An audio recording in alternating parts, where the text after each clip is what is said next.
Self-taught web design. I think that's the majority of the industry.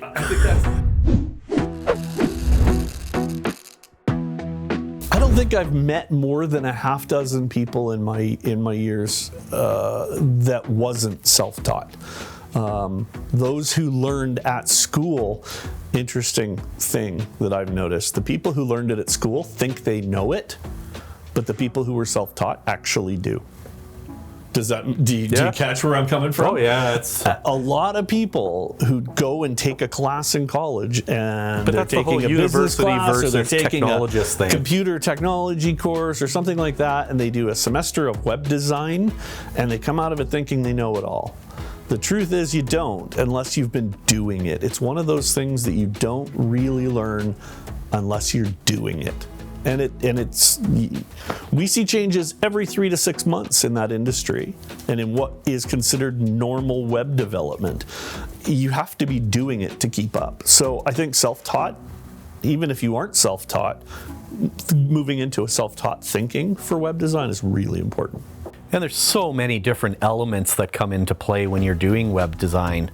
I mean, honestly, there is the technical aspect, even understanding what are domain name registrations and DNS, and how do you get it pointing to your web host and visibility, but yet I want to have my email over with Google G Suite or Microsoft Office 365, and then with the web design, how do you optimize it? And then you get into security certificates, and you get into whether you want to proxy it with a CDN to make it load faster, something like Cloudflare.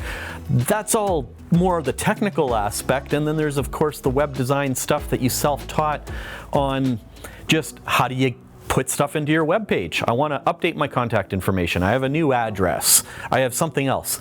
But really the part that I think that most people do need to understand at the heart of it, if you're a solopreneur, business owner, you're with a company or whatever, and you go and you contract out a website to be made by somebody, or you do it yourself, is controlling your domain name. Never lose control over that, because that's something that's the keys to the kingdom. You can take that and say, forget it, they're holding us hostage, they think that we have to pay them a bunch of money because of this work that they supposedly completed. We hear about that all the time. There's a lot of unethical practices in web design. But if you control the domain name, you can move. You can take your website, go somewhere else, or even spin up another website, and you won't lose that precious domain. Thanks for watching!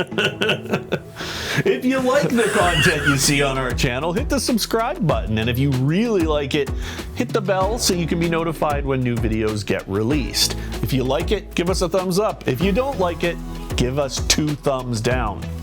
We're serious about this. We really, really appreciate your feedback.